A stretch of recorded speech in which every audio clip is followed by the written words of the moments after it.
next installment of the Elective Studies Supper Club, which is one branch of our Elective Studies series.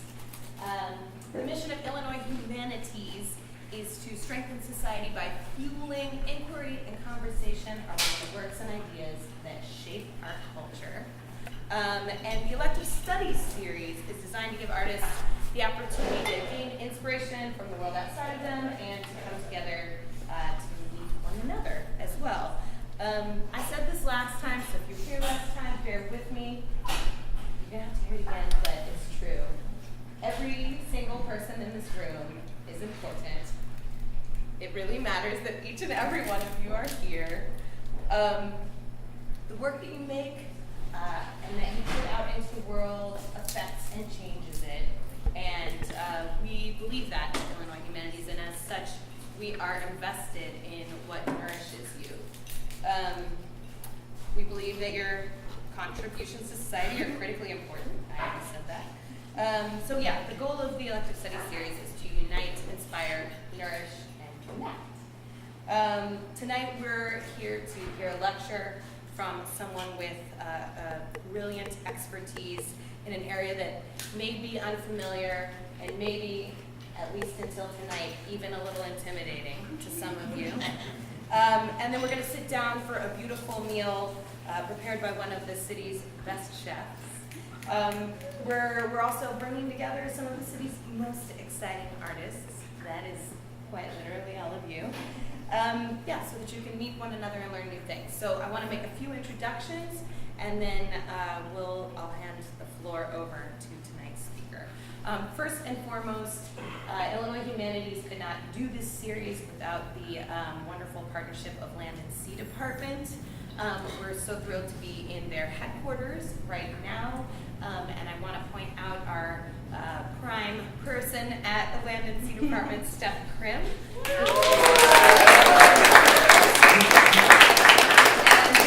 And also Eric Reeves, who is the master of all the service-oriented side of this experience, which, as you will see, is quite substantial. He's also the assistant general manager at the Cherry Circle Room downtown, which is a phenomenal restaurant. If you haven't been, you absolutely should go.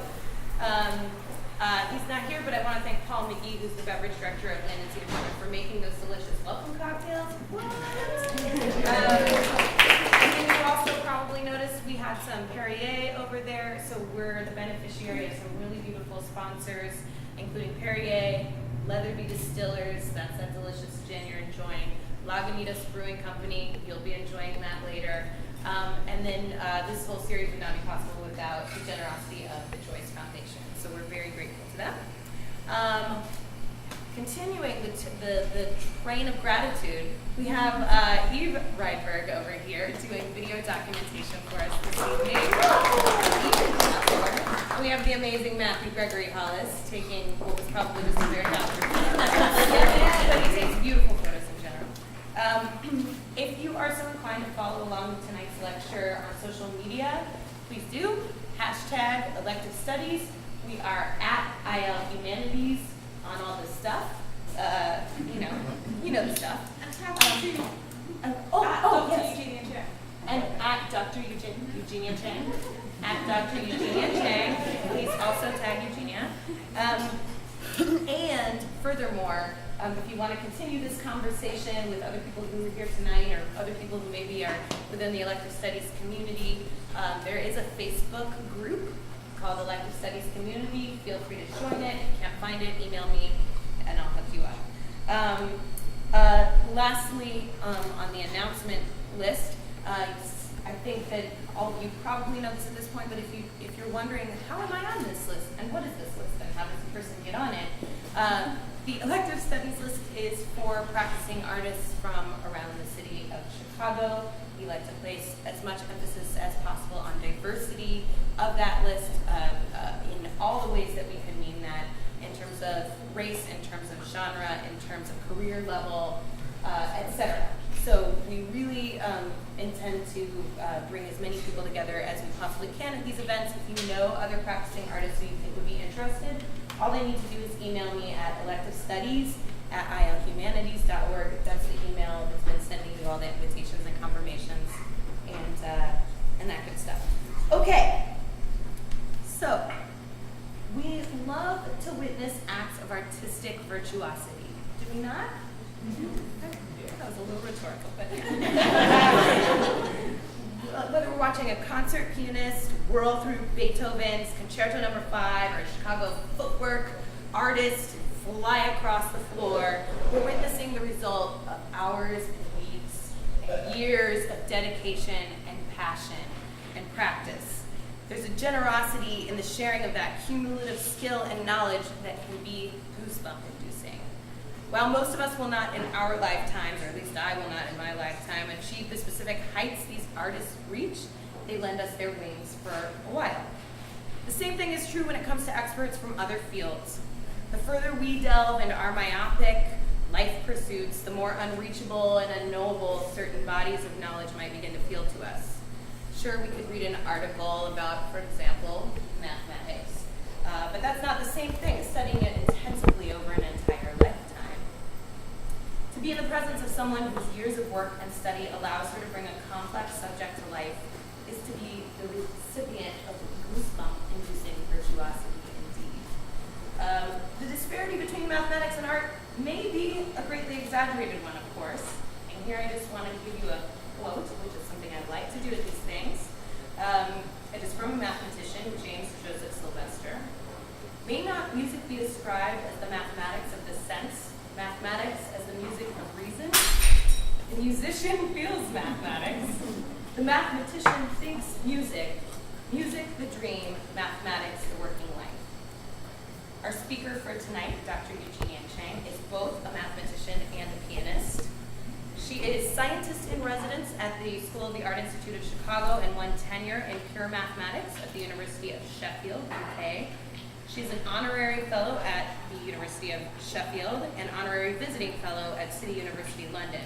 She's previously taught at the universities of Cambridge, Chicago, and Nice, and holds a PhD in pure mathematics from the University of Cambridge. Alongside her research in category theory and undergraduate teaching, her aim is to rid the world of math phobia. You can read the rest of Dr. Cheng's bio in your program, which you'll find at the table when we sit down for dinner. And even more excitingly, you can read her acclaimed book, How to Bake Pie, which we have for sale tonight, thanks to Seminary Co-op Bookstore and Alex, who's back there at the bar. So once the lecture concludes, definitely feel free to visit her and get a copy of the book. One last quote for me to hand off the floor. This is by Chandrasekhar, who shared the 1983 Nobel Prize for Physics for his mathematical theories of black holes. Indeed, I would feel that an appreciation of the arts in a conscious, disciplined way might help one to do science better. So let's find out. Please welcome Dr. Eugenia Cheng.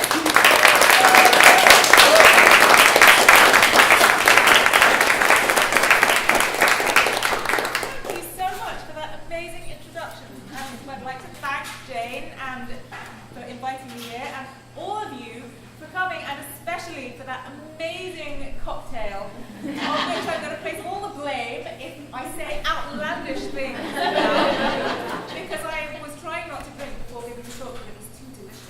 And I said, I'll just have a small one, but I feel like it was just as big as everyone else's. So we're all happy together, and I'm so happy that you're here to hear about math in the evening, which is not the usual thing that people do in their evenings. But I don't really do usual things. So I'm teaching math at SAIC, and I've already met a few of you who either teach there or were there, and that's fantastic. And I can say, honestly, with my hand on my heart, that it is my dream job. Teaching math to art students has been my dream job. And it's one of those dreams that I didn't really know it was a dream or even a possibility until I got the email saying it was possible, and I looked at it and I thought, oh my goodness, that sounds like the most amazing thing I've ever heard of, teaching math to art students.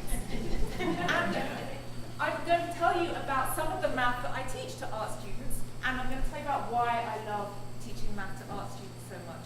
So one thing that's very important for me to point out is that for me, math is not about numbers, and it's not about equations. It is about a way of thinking. And I love teaching art students because I feel like they all love thinking. love thinking about things, and not necessarily with a particular end in mind. Whereas when I have taught math students, everyone has a specific goal. And when I taught math students at the University of Chicago, everyone had a specific mathematical ambition. They either knew they wanted to go into finance, or they knew they wanted to do this, or they knew they wanted to do that, and their aim was to get an A in my class so that they could go into the next class, get an A in that class so that they can get into the next class. And I had to try and persuade them to think about things and think about why things were like that, rather than just trying to get an A. Whereas with art students and artists, I feel like I don't have to do that persuading, because everyone already wants to think about things in different ways. And no one is trying to get an A, because we don't have grades.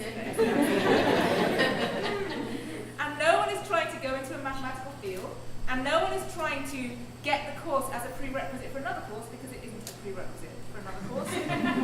No one is forced to be there, because no one has to be there. But I write a syllabus that makes it very clear that if you have had a bad experience with math before, maybe this is the class for you. And I start the class by first of all exploding myths that people may have in their brains about what math is. Is it all about right and wrong? No, it's not all about right and wrong. And the thing I love about teaching art students is that makes them happy. Whereas with math students, a lot of them have gone through high school and they have loved the fact that they can get right answers, and that makes them feel good about themselves, and they like the fact that it's easy, and then they get to university and then it's not easy anymore, and it's suddenly become all about grey areas, and it's no longer about getting the right answers, and suddenly there aren't any right answers and they freak out. Whereas art students are like, oh, that's better. And I ask everyone in the first class to write about their past mathematical experiences and why they didn't like it before. And my main goal for the class is to make sure by the end that everyone appreciates what math is for. And I've already said this to some of you this evening, but one of the things I like to say is that you can appreciate math even if you can't do it. And I think this gets lost. We can appreciate food even if we can't make it, and we can appreciate music even if we can't play it. And there are many people who appreciate art even if they can't do it themselves. And yet with math, it's turned into this thing where you go, I can't do it, so you go do something else. And as I said to someone just now, it'd be like saying, oh, I can't cook, so I'm not going to eat anything ever again. And I think that's sad, because there are so many fascinating things that are then held back from people just because they couldn't do their multiplication tables. And my art students, there are many themes that emerge from why they say they didn't like math before. The most common one is, I hated having to memorize multiplication tables or anything. And I agree. And the interesting thing is that I liked math because I didn't have to memorize anything. Because I felt that if I just understood it, that was all that was needed. And then I could understand my way through anything. And for me, mathematics is about understanding things. And it's about seeing how things are connected to other things so that I can be lazy and not have to think about too many more things. If I can make everything into the same concept, then I only have to think about it once. And that appeals to my laziness. And I like to say that mathematics comes out of people being lazy, because we don't want to do the same thing over and over again. So once you've done it like twice, you make a theory that does it for you. And that's what mathematics does. So I say to my art students that it's about thinking, and that we think logically, that math goes by thinking logically. We look at the world around us and we interpret it through the lens of logic and see what happens. And once you've interpreted it, just like any other interpretation of the world, it's not actually the world anymore. But that doesn't mean that it's irrelevant to the world, just because it's not part of the world. It sheds light on the world, and then we can go back into the world and do what we want with that light that we've shed. And for me, mathematics is about shining light, and the higher you go up with a light, then the more light you spread over a bigger area. Right? The light becomes a little dimmer, so if you want very, very bright light, then you shine it very close, but you've only illuminated a very small area. And for me, the point about going into the abstract world of mathematics is to shed more light, as much light as possible, even if it has become a little dimmer. So the details, it's about broad sweeping overviews. And of course, if you go too high, then you haven't got any light anymore at all. So there is a kind of balance between how high you go and the kind of light that you're casting. But I like being able to cast light. And for me, that's what makes mathematics useful. So we have this unfortunate burden on mathematics where we drip on our arm, and where people demand that math should be useful. And so when I present pieces of math, there'll be some grumpy person who says, well, what's that useful for? And the thing is that there are other things we don't demand that they be useful, like baseball. What's that useful for? Some people find it entertaining. Well, that's useful. So math can be useful in ways that aren't necessarily solving an equation or finding the answer to something specific. And the thing about pretending it's useful is that everyone can go off into their adult life and observe that you don't actually do math the whole time. I don't solve equations, sometimes I solve equations, just because that's what I like. But most you can get through your daily life without doing any of that. But the usefulness for me is in the illumination and thinking more clearly about things. And goodness knows, wouldn't it be better if everybody thought more clearly about things these days? So, for me, it's not about direct usefulness, but about general usefulness and thinking clearly about things. So, today I'd like to show you some of my favorite mathematical things that might not seem to be mathematics at first. But I'm going to show how everything ends up connected to everything else if you go into the abstract world of it. And I love making connections between things. And it makes me sad that people think of mathematics as something dry and distant, because for me it's all about bringing things together and making connections and kind of making a community between concepts, bringing things together and uniting things. So I'm going to show how all sorts of things are connected, and I think that's a big hug. It's like a big intellectual hug. Oh, I think the computer is on the Cool. So I'm going to show you some of my favorite mathematical things, including bar, juggling, hair, factors of 30, cake, and custard. And in fact, the British version of my book was originally called Cake, Custard, and Category Theory. Category theory being my field of research. And the American title was How to Bake Pie, and there was a fight between the American publisher and the British publisher, and the British publisher didn't like the pun. And the Americans thought that cake, custard, category sounded too serious or something. Anyway, the Americans won in the end. So in the paperback, it's all become the same title as How to Bake Pie. So, first of all, in order to show you how any of this is mathematical, I need to tell you what mathematics is really. And I say that it's the study of how things work. But it's not the study of how any old things work, it's the study of how logical things work. And it's not any old study of how logical things work, it's the logical study of how they work. And the trouble with that is that nothing actually does work logically. I don't work logically. You don't work logically. The computer doesn't work logically. Nothing works logically. And so in order to study anything logically, you have to ignore the parts that don't work logically. And I love ignoring details, so I just ignore, in math, we just ignore anything we don't like. And that's the process of abstraction. And it takes you from the real world into the abstract world. And in the real world, it's messy. And in the abstract world, everything works perfectly. As long as you like logic. So if you like winning arguments by yelling, then you don't like the abstract world. And the thing is that I'm quite good at winning arguments by yelling as well. I have a very loud voice. You can have competitions if you want. But I like the abstract world because everything works the way it's supposed to, unlike my computer and stuff like that. So the other advantage of doing that is that lots of things become the same when you forget the details. And that's how we invented numbers in the first place. So every time you do an abstraction, you can get scared because your feet aren't on the floor anymore and you've floated up into some cloud. And we forget that we all did this one time when we were very young. And that was when we first learned about numbers. And I've spent a lot of time helping small children learn mathematics because I love small children. And because every time I help someone with math, there seems to be something that should have been done earlier. Like, oh, if only last year they had been taught this. And if only the year before that, like, okay, I'll help 3-year-olds. And it's wonderful watching them learning to count because you watch them do it with the objects and they can't make the connection between the objects and the numbers, and then suddenly they do. And they've made a leap of abstraction. And every time you make a leap of abstraction, it feels like your brain has gone into some funny shape. And then afterwards, you get so used to it that you don't notice anymore. Until most people hit a ceiling of abstraction and then they can't make that leap anymore. And so for a lot of people that happens in high school. For a lot of people say to me it happens when those numbers turned into letters. Other people say it happens when they did calculus. For some other people it happens in undergrad. For some unfortunate people, it happens when they're in the middle of their PhD. And then they go, I can't use it. Or it happens when they've got their first job. It happens to people at all sorts of levels. It hasn't happened to me yet. Yes. But that's because I'm an abstraction fiend. But it happens, so you go, well, I've got one apple and one apple. Oh, that makes two apples. Oh, if I've got one pear and another pear, that makes two pears. I've got one monkey and another monkey, that makes two monkeys. You go, something's going on. One thing and one other thing makes two things, and it doesn't matter what those things are. So why don't we just call that 1 add 1 equals 2? And ping, you've invented numbers.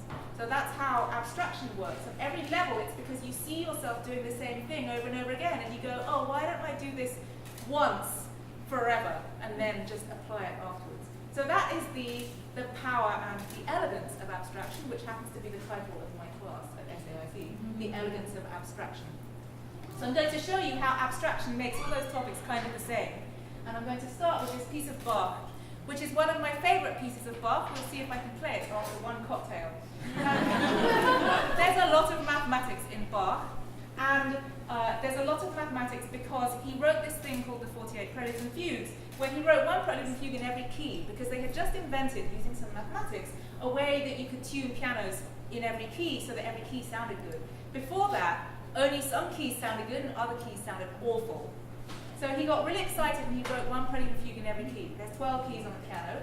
He wrote major and minor, so that makes 24. Then he got really excited and did it all again, so that makes 48. And this is from the second book, when he got excited and did it all over again. And it's the one, the prelude in G minor, and if Jane can come and do an impression of a music stand, then that would be fantastic. Over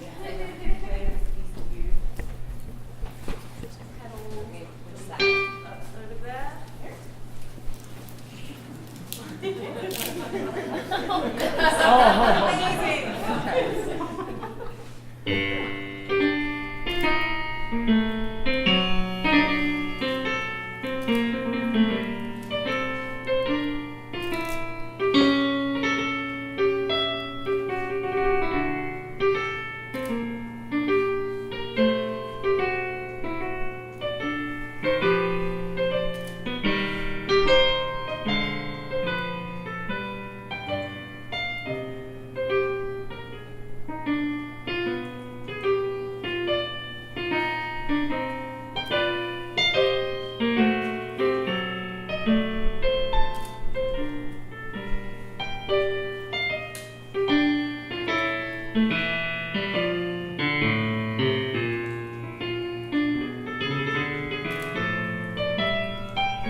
And so I decided to draw a picture of the different lines of music and how they wove around each other, and the picture came out like this. And when I drew this picture, I realized why I didn't understand. I understood why I didn't understand, which is always the first step to becoming clever. Because these lines of music wind their way past each other, but they don't come back again, so I lost them. And this black line is the soprano, what you might call the soprano line, but ends up as the tenor. And the alto ends up as the bass, and the bass kind of creeps up the back, and then ends up as the tenor, and so on. So if you were trying to get 4 real people to sing it, it would be a bit difficult, because they will have to be able to sing soprano, alto, tenor, and bass, and not very many people can do that. I know one person in Chicago who can do it, but that's only one, and I would need 4. And so this is a very extreme abstraction of the piece of music. I've forgotten almost every detail apart from the relationship between where the voices are at any given moment. And I feel that this helps me play the piece better, because I can now understand the structure that's inside it. Now, you can listen to the piece without knowing it's there. And that's the true of a lot of mathematics. It's everywhere. Math is everywhere, whether you know it's there or not. And you don't have to know it's there in order to use the objects or do the things. But if you do know it's there and you understand it, then you can do all those things better. Sometimes people say to me, oh, well, I'm getting on perfectly fine without mathematics. And I go, yeah, well, I think better.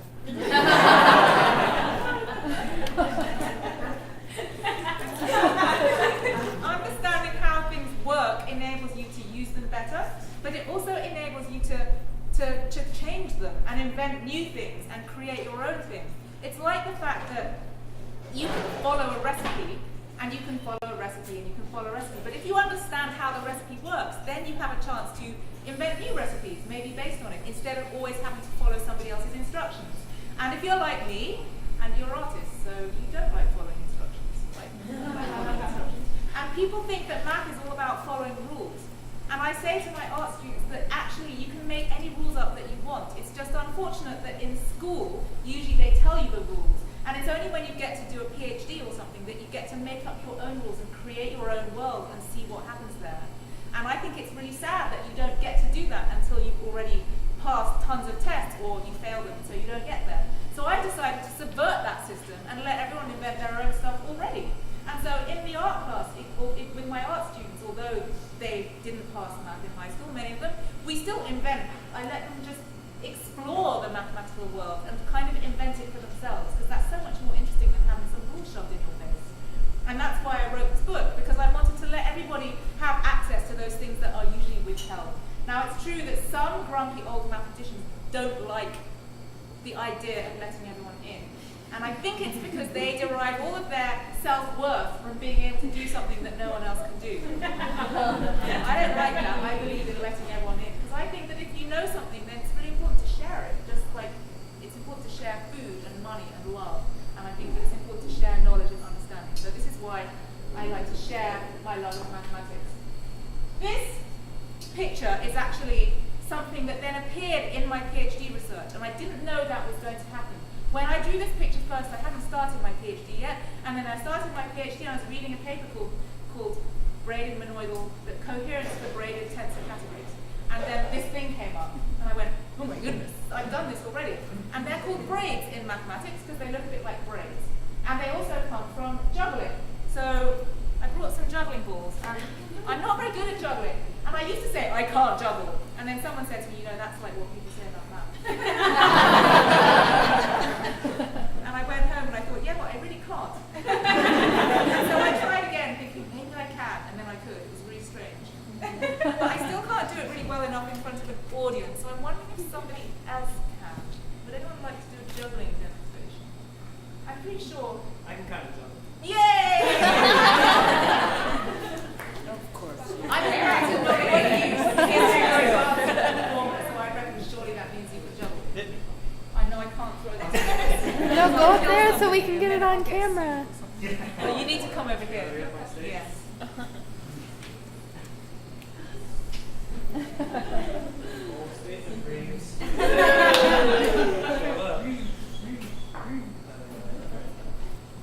Woo!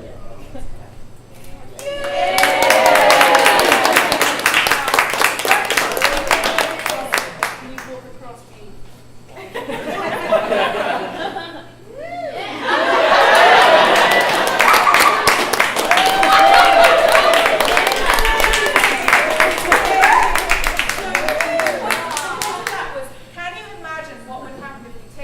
exposure photo of him juggling and walking across the room.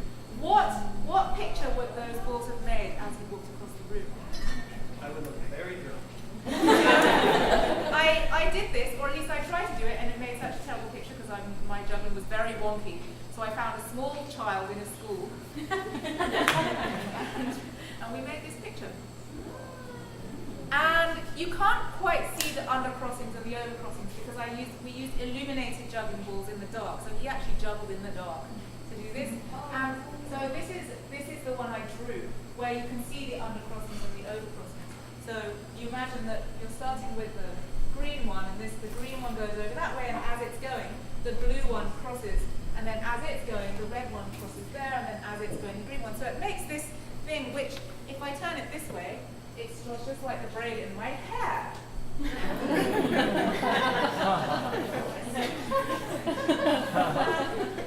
thing about the braid in my hair is that it's only held in by one band. Now, one day I decided to try braiding my hair in the Bach braid. And you can see that doesn't work at all because you would need a band with here to hold it together, and one here and one here. So it doesn't work. And mathematicians study how many bands you would need to hold the braid together, basically. Because this one, we all know that it's held together because this green thing is now pinned down by the red one. The blue one, it can't move anywhere. And if I take this out and then pretend I'm in a shampoo commercial, then the whole thing falls apart. Whereas with the Bach one, it's not tangled up enough. This green one isn't held down by anything. You can see that the red and the blue ones are entangled with each other, but the green one and the black one are just sort of floating around. And mathematicians study how tangled up braids are, and they figured out ways of telling whether you could manipulate one braid to turn it into another just by moving the strands around. And they just do this for fun, because it's fun.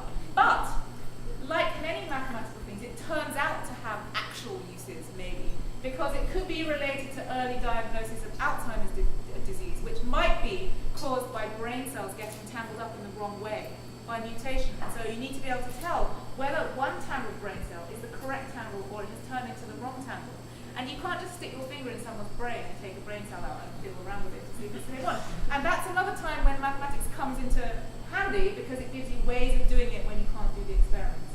So when mathematics is done well, I think that uses follow later. But that's not the reason I do it personally. I'm glad that those uses come, but sometimes the uses take hundreds of years, like the internet, which is entirely based on mathematics that happened 400 years ago. Or the Platonic solids, which happened 2,000 years ago, and no naturally occurring icosahedron was found for 2,000 years until we looked under microscopes at viruses and discovered in the 50s that viruses are mostly icosahedron shaped. But for 2,000 years, it was just something that was like a mathematical curiosity. Hey, this is cool. So nowadays, at least in the UK, where I'm from, the government demands that our research has an impact on society within 7 years. Anyway, about that, instead of braiding my hair like this, I decided to make it into a pie. This is my Bach pie. It's banana and chocolate.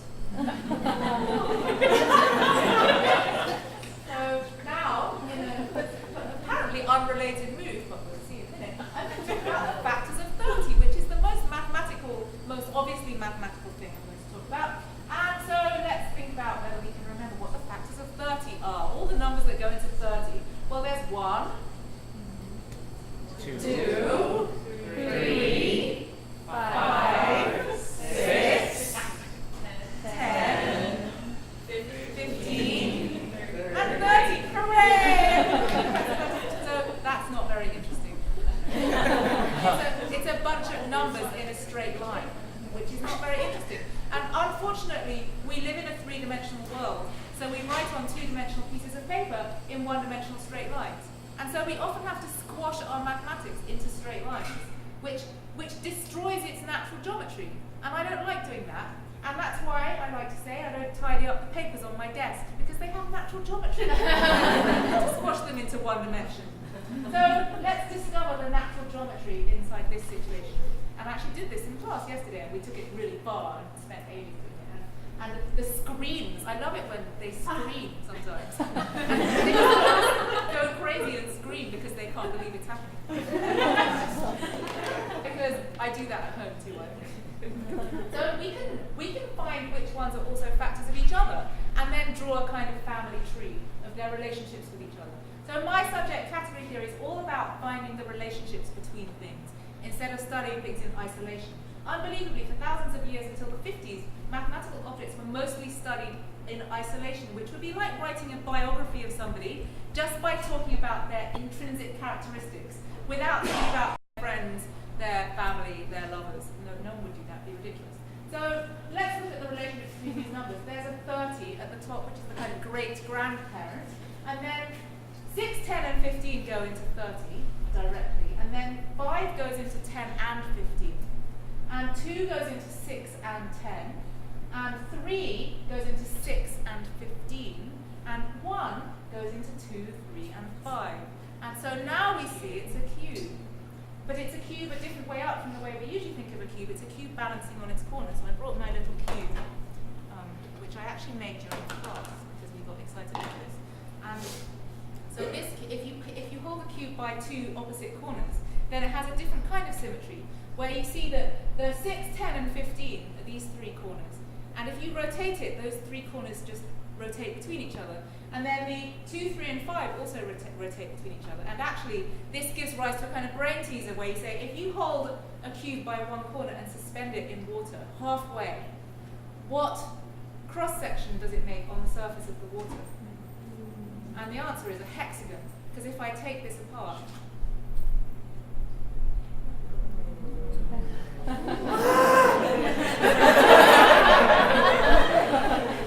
these 2 halves are exactly the same. But if you stick them together directly, then it makes this thing.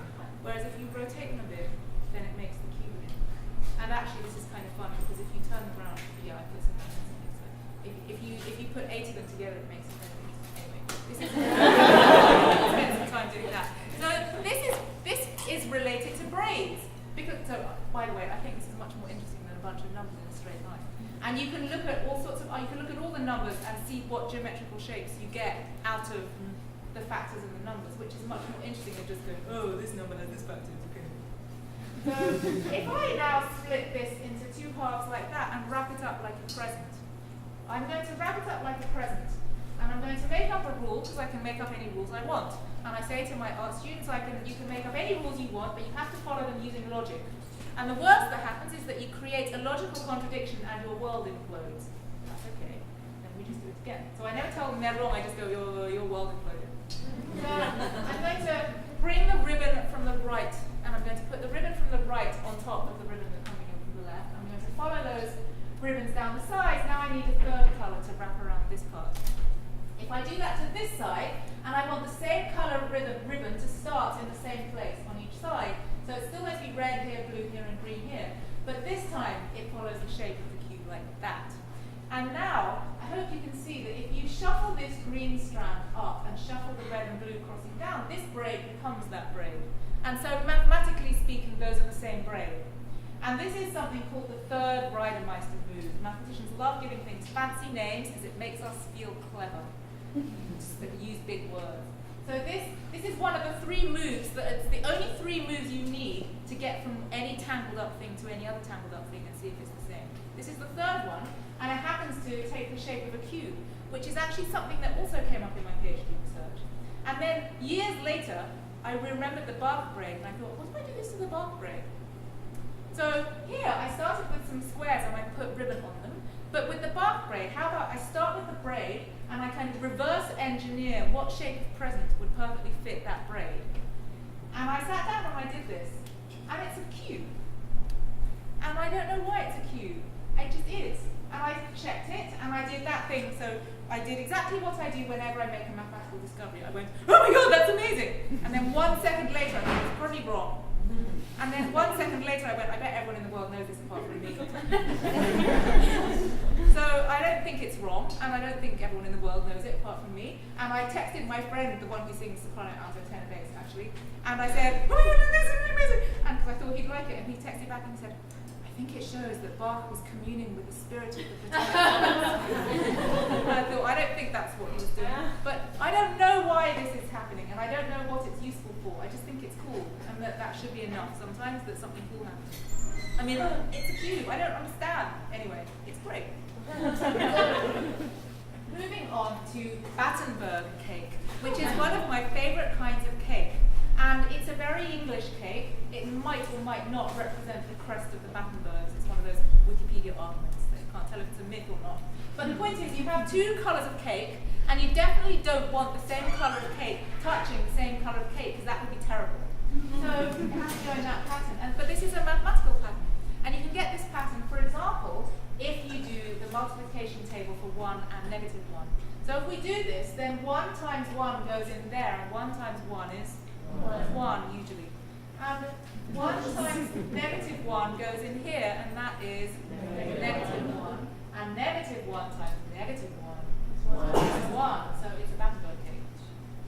And we can do this again with adding even and odd numbers. So an even number plus an even number is even.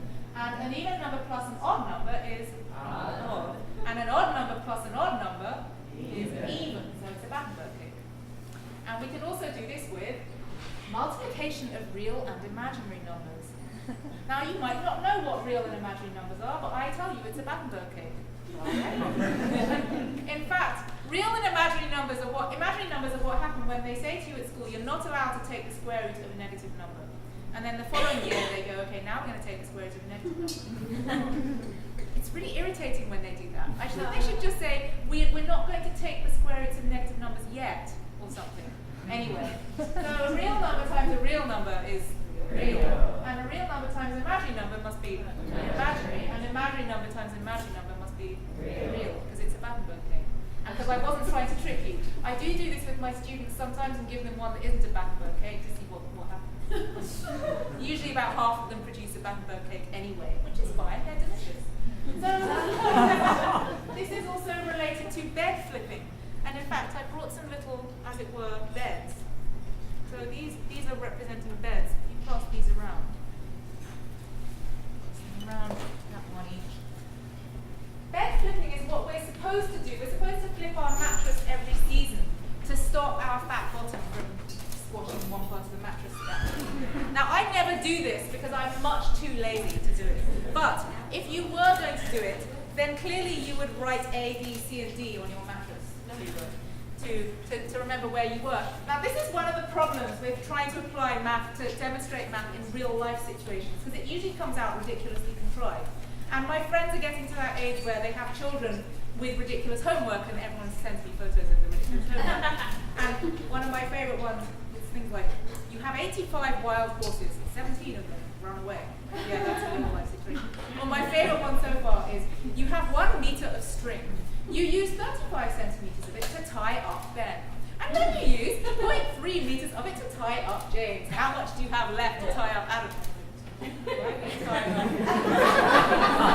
Besides which, 35 centimeters is not very long. It's a string to tie people up. So anyway, does anyone not have one of these yet? Okay, good. So, if we were going to flip our mattress, there are 4 things we could do. We could do nothing, which is what I do all the time. And if we did nothing all the time, and we start with the A position, we'd always be in the A position.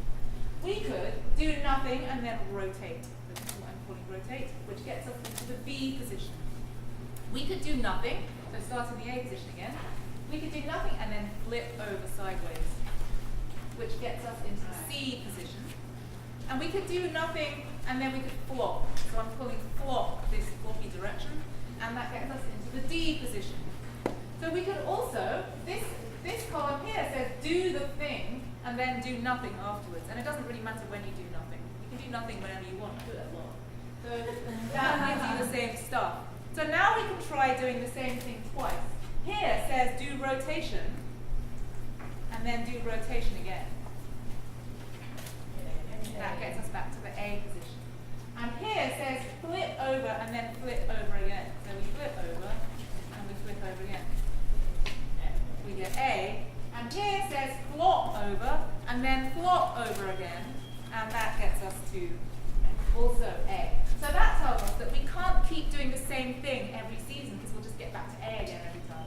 So now we can try combining moves. So here says rotate and then flip. So we start in the A position, we rotate and then flip over sideways. D. Good. And then here we rotate, so start in the A position, rotate and then flip. C. Very good. And then here we flip and then rotate. So start in the A position, flip, D. and then D. Very good. And then here we flip and then flop, which is the whole point of this, so I can say flip, flop, B. And then this point, maybe you start noticing a pattern. And then what do you think is going to go here? C. And what do you think is going to go here? B. Good. And then if we're good mathematicians, we actually check that we're right, but I'm telling you we're right. So now, the main question, the important question is how many Battenberg cakes can you see in this picture?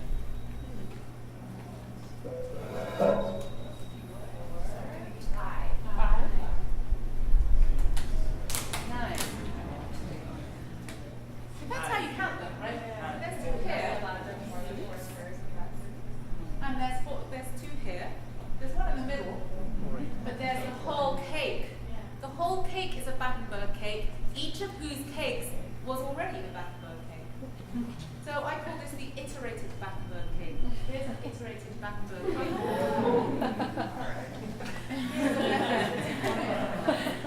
So we've iterated the process of Battenbergification, which, and I like to say mathematicians are just like small children. Once we do something once, we just like doing it over and over again, forever, basically. And Battenbergification is something we can iterate because it's like painting by numbers. You just decide what's going to go in spot 1 and what's going to go in spot 2, and then you Battenbergified it. So it can be yellow and pink, it can be chocolate and more chocolate, it can be a bunny and another kind of bunny.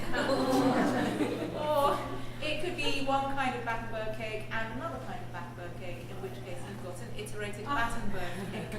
And I can really further abstractify, that's not a word, it is now. I can further abstractify this by representing it like that, because once I've told you that I'm doing Battenbergification, I don't need to give you any more information except what goes in spot 1 and what goes in spot 2. So it can be yellow and pink, it can be light brown and dark brown, it could be bunny 1 and bunny 2, it could be cake 1 and cake 2. But what is cake 1? Cake 1 is one of those things already. And cake 2 is one of these things already. So why don't I put the whole cake 1 thing over there where it says 1? And then I can put the whole cake 2 thing over there where it says 2. And now I've got an exceedingly abstract representation of an iterated Battenberg cake. Where once I've told you I'm Battenbergifying, this is it. This says I'm going to Battenbergify these 2, and then I'm going to Battenbergify those 2, and then I'm going to Battenbergify the results. And these things are called trees, and mathematicians study them as a piece of mathematics, and they're a very useful representation of sticking things together.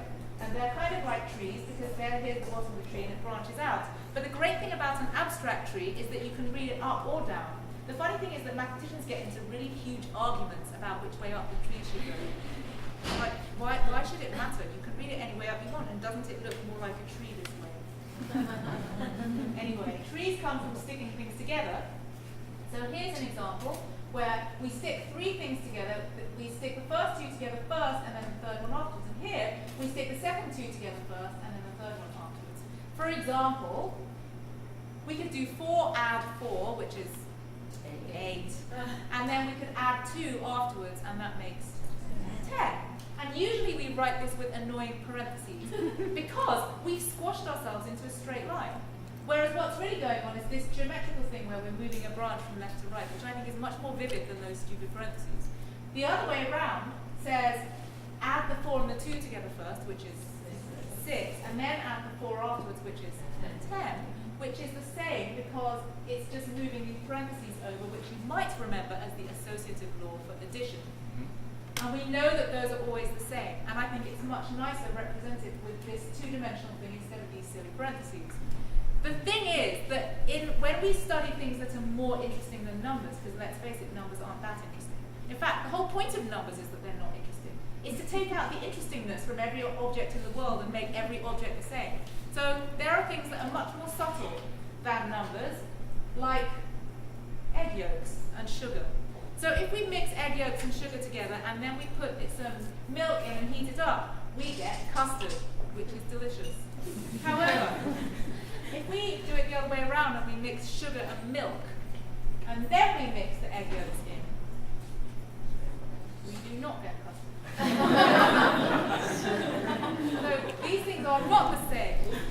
And when we do higher level mathematics, there are lots of situations where they don't turn out to be the same and associativity doesn't hold, and this is what my research is all about. It's trying to figure out what to do with yourself when it doesn't work. So in other situations, like cake, it doesn't matter quite as much. So with cake, the normal recipe that I learnt from my mother taught me how to bake, and she also taught me mathematics at home when I was little, just fun stuff. And I know that most people don't have someone at home teaching them fun stuff, and that's one of the reasons I wrote the book, so that everyone could have some fun stuff that's not the boring stuff that you do at school. Usually I have to be careful because there might be math teachers. I don't think there are any, unless there's a math teacher disguised as an artist. Anyway, there are wonderful math teachers. So my usual recipe says cream the sugar and the butter, and then add the eggs, and then add the flour, and then you bake it and you make cake. But actually, it doesn't matter that much, especially if you have a blender. And then you just chuck everything in and you go, wah. But I did a visit to the Culinary Institute of America last week, and we did this, and in fact I did it one time in SAIC with the art students. We brought in the cake ingredients and we tried it in all sorts of different combinations. So here are all the different trees that you can make with 4 leaves, and the different ways that the branches go. This is the basic way you move one branch across from left to right. And each of these arrows represents moving one branch from left to right. So here, this one, we're moving the butter branch from left to right. And here, we're moving the whole branch with the butter and the eggs on it across here. And this one, we're moving the little egg branch off to there. So this gives us all the ways of mixing the cake ingredients together. And with the art students, we didn't have an oven, unfortunately, in SAIC, so we couldn't bake it. We just mixed it and stared at it. And the Culinary Institute of America, we baked it to see what happened. So the first thing that happens is that this one requires 2 bowls. Because this one says mix the sugar and the butter, and then mix the eggs and the flour, and then mix the result afterwards. So if you're like me and you're really lazy, you don't want to wash an extra bowl. So that way is definitely worse. Now, this way you have to start by mixing the butter and the eggs. And it turns out if you do that, it looks really disgusting. But actually, once you put everything else in, if you beat hard enough, it kind of turns out all right in the end. And so we baked all these at the Culinary Institute of America, and they all came out like cake. So some of them cakes rose more than the other cakes, but they were all like cake, which is different from the custard thing, where it's just not custard at all. Here it's just a case of how much you want your cake to rise. And also a case of whether you care that your cake batter looks like vomit in the middle while you're making it. So if you're just the person eating it at the end, maybe it doesn't matter. Whereas if you're the person making it, then it does matter. And when we study higher level mathematics with more interesting objects than numbers, we have lots of choices about whether things count as the same or not, which is why it's not black and white anymore. And it just depends what context we're in and what details we care about, and we can decide which details to care about or not. Just like if you offer a child to a piece of chocolate cake, they're likely to know exactly which piece of chocolate cake is the best piece. And if you don't give them that piece, they'll scream. Whereas we get to a certain point as adults where we more or less accept that all those pieces of chocolate cake are more or less the same and it's okay, it's going to be okay. And so with math, it's the same kind of thing. You have to decide, yeah, maybe not. Sometimes I really care. But with math, it's the same. You decide which details you care about in any given moment, according to what you feel like studying. And this is has a lot more choice and subtlety than the kind of black and white stuff that we do in school most of the time. And then the next question, of course, that you might ask is, what if you want to make chocolate cake? Because this only has 4 ingredients, and if you make chocolate cake, then you have 1 more ingredient. So then you end up, if you're me, then you find yourself drawing all the possible 5-leaf trees and the ways that they fit together. And then so I made a cutout figure that you can cut out from the book, or you can copy it and then cut it out and stick it together to make the 3-dimensional shape. And someone 3D printed it for me. Here it is. This is the one you get from chocolate cake. And they 3D printed it with this little hook so I can hang it on my Christmas tree in the festive colour of black. It's got 6 pentagons something that you would not usually see unless you do a PhD in category theory. But it's just about making chocolate cake, so I don't see why I shouldn't show it to you. That thing with the Battenberg cake was something that you don't usually see unless you're doing, you're taking advanced second year algebra, usually. But it's just about Battenberg cake. So I don't see why you shouldn't see these things, even if you can't say multiply and divide. And someone might ask students in the first class, I give them an anonymous quiz to just see what math they can do. And the first question is 2 times 3. What is 2 times 3? And everyone gets that right. Apart from this year, one person said a multiplication. And I thought, well, yes, it is. Right. And I asked them, I said, I know this is anonymous, but if you want to own up to that answer, it's a great answer. Did you mean it seriously or were you being facetious? But no one owned up.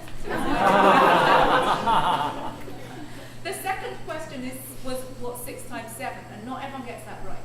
So this is seriously not people who can necessarily do math.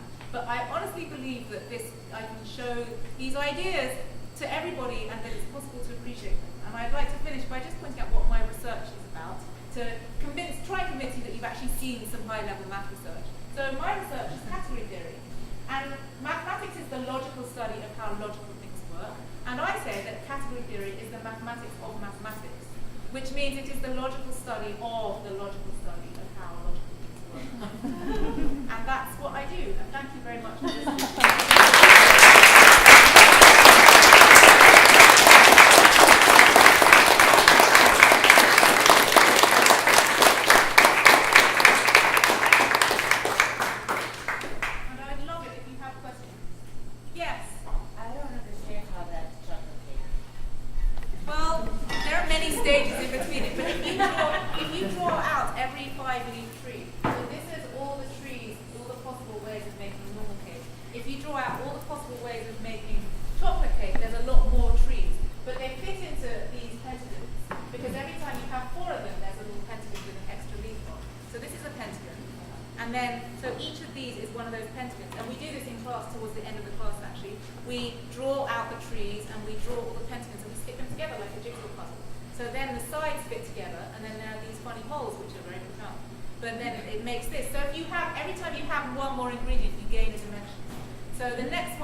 Are mathematicians who are, say, start off as agnostic and see all the patterns that there are in nature, like in the Fibonacci sequence, do they tend to turn to believe in that there is some higher sequence or power that has created this sequence? No, most mathematicians I know are very, very agnostic, apart from me, because I think it's so obvious that there's something more powerful going on.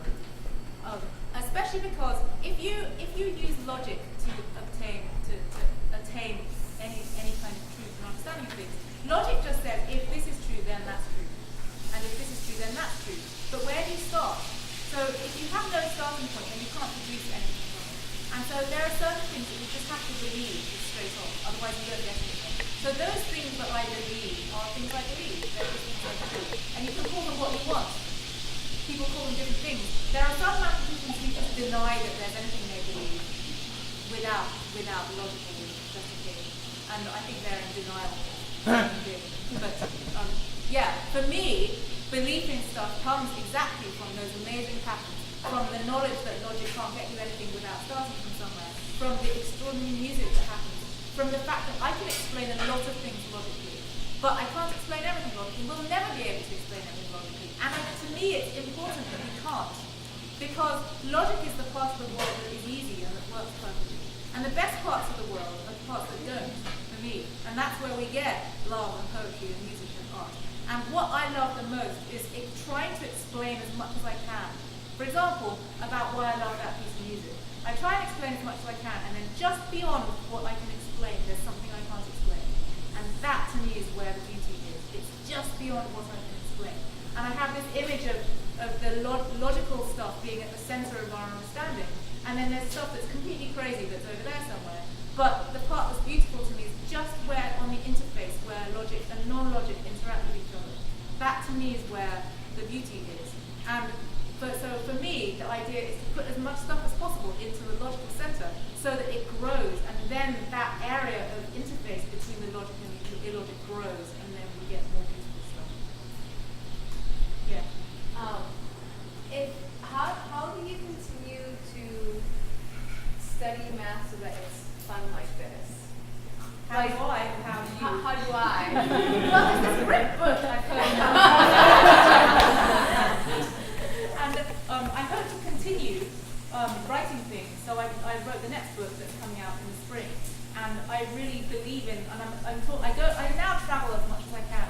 So I teach one day, a whole day at SAIC, and then I go and give a lot of public lectures to places to try and convert everybody to this way of doing math, to hope that more people will do this instead of the kind of black and white, more boring, very uncreative stuff that tends to be done in school. And I was talking to my students about this in class yesterday about the fact that it's a really a textbook cartel. Someone once said to me, to figure out why something happens here, think about where the money's coming from. Oh yes, those wretched textbook publishers. Am I still on camera? It's those wretched textbook publishers. They make so much money from textbooks that they have to make sure everyone carries on being forced to learn the same wretched thick stuff, so that they can carry on selling their ridiculously expensive textbooks, making a load of money. And that's why it's happening. And I hope that we can change that. And I started maybe doing some work with the New York Department of Education to try and change that. And they want to change it, but then it's a problem because it's always hard work to change everything. So if you've been teaching math this way all your life, then of course you want to carry on teaching it that way. I understand that. And so it's hard to change the way that people teach things. And it's so much work preparing a class for the first time that once you've done it, you want to use it for 30 years to get back the investment. It's a huge quantity of time. So it's hard. So I'm trying to provide materials for teachers so that they can have project-based learning stuff that they can do. Because what we do in class, I love the classes at SAIC because everything's 3 hours, which I'm so used to teaching 15-minute classes. In a 3-hour class, you can just explore something. And if you get diverted into some fascinating conversation, then you can just follow that conversation. And because I don't have to follow a particular curriculum, I can do anything I want. And because I write a syllabus that is based on ways of thinking rather than subjects. So I don't have to cover particular subjects. I just have to cover ways of thinking. So as long as our discussion is about one of these ways of thinking, then it's still relevant to the course. And then we can just build things. We build lots of stuff, and we just see what happens. And I really think that if people learn math like that, first of all, it's way more interesting. Secondly, it gives everyone ownership of it, rather than it being something that you're being made to do. It's something that you're discovering for yourself.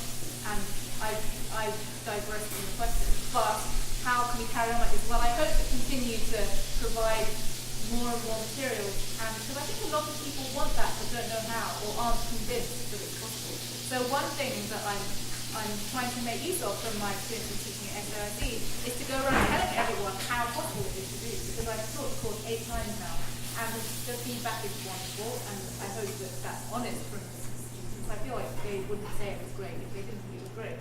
And they really tell me afterwards that they wish that they had been taught math like this before. And if they had been taught math like this before, they wouldn't have been turned off it.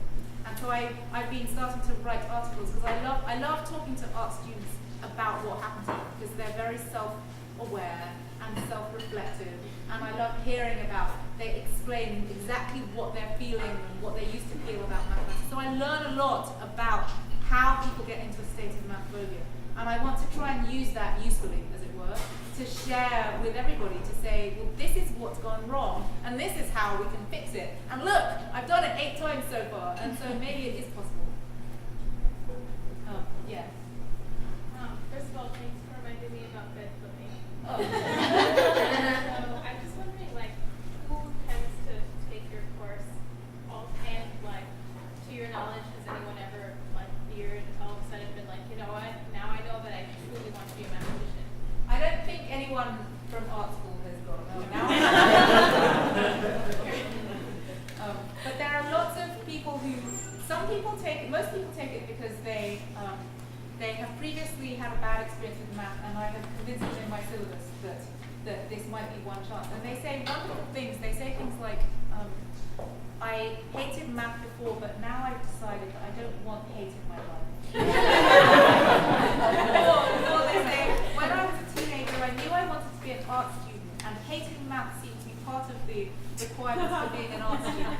And now I've realized that that's a false dichotomy. Or my teenage rebellion was to be bad at math, but now I don't need to have a teenage rebellion anymore. But some people genuinely did used to like math and regretted that to choose to be an art student, you have to make a choice between a kind of arts and humanities track and a science track, and they miss it, and so they'd like to do it. So there are some people like that, and there are some people who end up using it in their work in more or less direct ways. So for some people, it's that they're doing some graphical thing or digital thing where they actually need it. But sometimes it just appears, the ways of thinking, because it's a way of thinking, they really tell me that it seems relevant to everything they do in a way that equations and stuff didn't. And so that way of thinking just appears. Or it means that they view their own work differently because they have developed new ways of thinking even about their own work. Can you see the Bach slide, the Bach brain, one more time, please? Oh yeah, can we wait computer up? Oh, you need a password. Yeah. Oh, whoops. Amy, would you like to ask your question while we do that? Yeah. Well, two things. One being another answer to the previous question about how one can keep learning about things in the fun way that you just presented it. I personally, as a nerd who spends way too much time on YouTube, have chanced upon a channel called Numberphile, which has like a really, really great base of very, very enthusiastic consumers, and it's basically endless hours of other fantastic mathematicians just like yourself, extremely accessibly explaining very exciting, like high concept math worlds with like really exciting graphics and visualizations. So I would highly, highly recommend Numberphile as a channel if you want to waste the rest of your life, like me. It's not a waste. It's super, super fun. I was personally really interested in hearing a little more about your own personal connection between your music practice and your math, how one has informed the other. That's a very interesting question, and I was resistant to it for most of my life. Like I was resistant to it.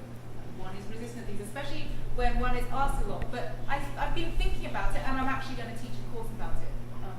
I've been putting off, I keep saying, well, next year, so it's actually going to be next year, I'm going to teach a course on uncovering the mathematical secrets of music.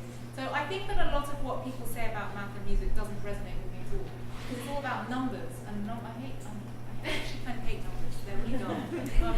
But for me, it's about structure.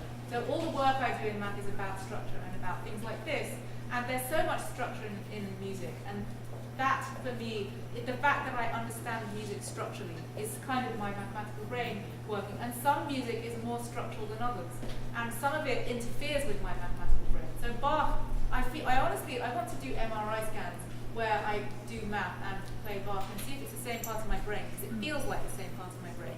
And when I do math, it honestly feels like I have to shut down the part of my brain that does people and switch on this other part. And the part that does people interferes. And this is why it's difficult to teach math, because to teach math, you have to interact with people. And so you have to, to teach well, you have to understand how your students are thinking and be able to connect with them. And it's really difficult to do that and think mathematically at the same time. So most people who teach math do one of those things and not another. So when I teach math, I know that I'm probably not going to have access to my mathematical brain, so I prepare a lot.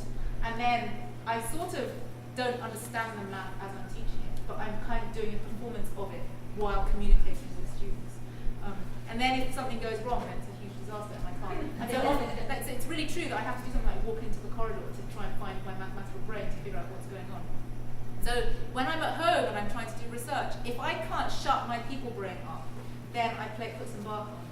And it's just, I feel like my brain cells just go whoop.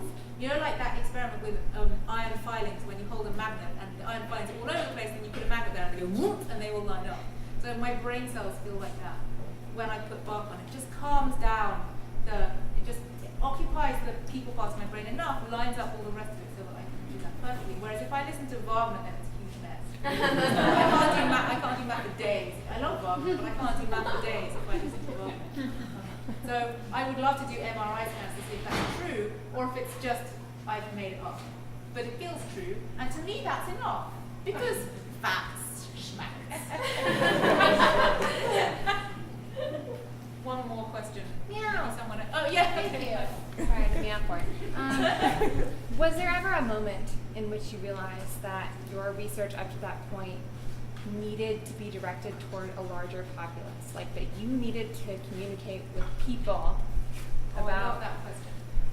So I've always liked communicating with people. You may have noticed I like it. But when I was a PhD student, I always helped with elementary school math the whole time. And then when I always had this dream of writing a textbook with a DVD, like with a language, like when you learn languages and there's DVDs where you can learn stuff. But in those days, it was really expensive to make films and anything. And then they invented the internet and YouTube and stuff. And so when this came up, I got really excited, and so I started making math videos on YouTube in 2007, before anyone was making math videos on YouTube. And in those days, all the math videos on YouTube were just, dare I say it, boring old men. Writing on that. Really soporific. And so we just I just got the cheapest webcam, pointed it at my blackboard and started explaining stuff. And then, so that was first of all aimed at grad students. And then I extended and decided to do things for undergraduates. And then I did things for high school students who were interested in going into university. And then I started doing things for the general public. And then I realized I wanted to reach more people than math students, because I started getting the impression that, well, you know how I think that it's important to understand what one's strengths are and make the best use of them. And I felt that teaching math to math majors was something that a lot of people could do okay. And that if I didn't teach calculus to those people, someone else would teach calculus to those people. But if I don't go out and explain high-level mathematics to the general public, who's going to do it? And I looked around me and I didn't see enough people doing it who I liked. And I didn't see enough books. When people would ask me what books they could read, and I couldn't see any that I could wholeheartedly recommend. And so I just thought, oh, well, that means I should write one, shouldn't I? Because if I can't see the one that I think should exist, then I have to make it exist. And so when I recommend my own book, I'm not just trying to sell my own book. It's honestly that this is the book that I wanted to exist, to show people what I think math is about. And the fantastic thing is that one of the things I imagined was teaching it as a liberal arts math course to non-specialists, and I didn't know that was ever going to be possible. So when the chance to do it at SAIC came, I was like, oh, well, this is the thing I was planning to do all along. And so now that I've got going, I really believe in trying to reach as many people as possible, because I want to change how everybody thinks about math. And to do that, you have to talk to everybody, because you have to talk to children, but you also have to talk to their parents, but you also have to talk to teachers, and you also have to talk to the people who make education policy. And to change policy, you have to talk to everybody, because policy won't change unless general public awareness also wants it to change. So that's why I'm talking to everybody.